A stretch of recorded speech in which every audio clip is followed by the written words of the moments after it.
eu busco fundos imobiliários que têm crescimento de receita ao longo do tempo. Então não adianta um fundo imobiliário ter 10 anos de mercado, mas nesses 10 anos ele entregou somente 50 centavos por mês durante toda a sua história. Eu quero que seja um fundo imobiliário que vá crescendo receita, né? Que vai mostrando, ele começou ali com 10 centavos, mas hoje ele já está entregando R$ 1, né? Então ele teve ali um crescimento pontual ao longo do tempo, tá? Então eu acho que é importante todos esses critérios, que quando achados em um único fundo imobiliário, é muito simples você chegar a uma boa escolha e uma boa compra.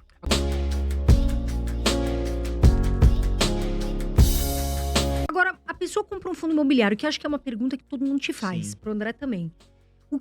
Quais são os pontos mais importantes? Os dados, isso aqui tem que avaliar. Sim.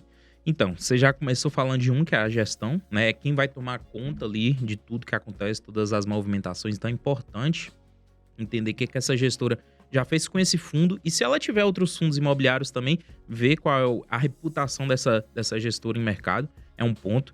Eu gosto muito de olhar, primeiro, critérios qualitativos, né? Então, entender ali, é um fundo imobiliário de galpão, vamos olhar os imóveis, localização, né? Contratos, ver se realmente é um fundo imobiliário que tem qualidade.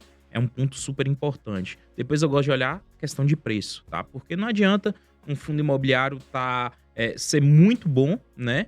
E tá muito caro, né? Então, você tem que comprar coisas boas pelos preços corretos. Então, para simplificar, utilizar o PVP para fundo de papel e fundo de fundo, eu acho que é interessante, tá? E para fundo de tijolo é um pouco mais complicado, mas utilizar uma fórmula como uma fórmula de Gordon, né? Que ali você leva em consideração renda fixa, como está a Selic no momento atual, você consegue chegar a uma precificação bem bacana, tá? Então, questão de precificação é muito importante para fundo imobiliário. E por fim, a questão dos dividendos. Acho que é um ponto também que não é o principal, tá? Mas é um ponto também muito importante entender como é que tá a receita dos dividendos ali nos 12 últimos meses e também na história total do fundo. Por quê? Eu busco fundos imobiliários que têm crescimento de receita ao longo do tempo. Então não adianta um fundo imobiliário ter 10 anos de mercado, mas nesses 10 anos ele entregou somente 50 centavos por mês durante toda a sua história. Eu quero que seja um fundo imobiliário que vá crescendo receita, né? Que vai mostrando, ele começou ali com 10 centavos, mas hoje ele já está entregando R$ 1, né? Então ele teve ali um crescimento pontual ao longo do tempo. Tá? Então, eu acho que é importante todos esses critérios que quando achados em um único fundo imobiliário, é muito simples você chegar a uma boa escolha e uma boa compra. Agora, Gabriel, eu até tava pensando esses dias, né? Uhum. A gente tem, com essa alta que tivemos aí desde abril pra cá, vários fundos imobiliários, vamos falar até em PVP, né, que é o mais tradicional que o pessoal conhece aqui. De fundos de tijolo, por exemplo, vários fundos, por exemplo, a HGLG tá aí a um PVP de 1,06, sei lá. Então já tá um pouco mais caro, teoricamente, do que os imóveis valem. Agora, como é que o gestor pode fazer para aumentar o patrimônio, para, né, enfim, justificar um crescimento de receita, como você mesmo disse? O que ele pode fazer? Exatamente. Porque no Brasil não é igual aos Estados Unidos, né? Não dá para se alavancar, né? Exatamente. Como eu falei, 95% do lucro, no mínimo, é repassado como dividendo.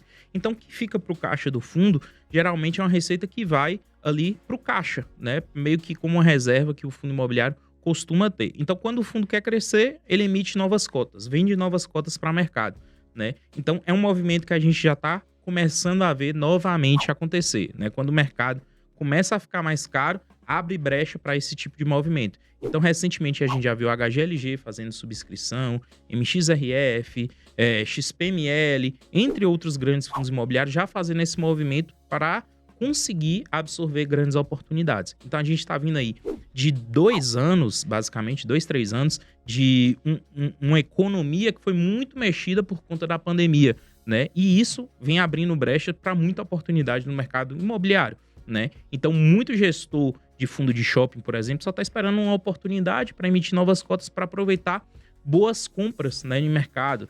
Fundos de shopping, fundos de lajes corporativas também estão indo nessa mesma direção, né? Buscando dinheiro do mercado para colocar e aproveitar essas oportunidades. Então, é assim que o fundo imobiliário cresce ao longo do tempo. Você enxerga de forma positiva essas subscrições, no caso, Gabriel, para captar mais dinheiro do mercado e aumentar o patrimônio? Sim, a gente tem que avaliar alguns pontos. Primeiro, por quanto que está saindo essa subscrição. Então, a subscrição bem feita é aquela que é feita com um preço pelo menos igual ao valor patrimonial do fundo, né?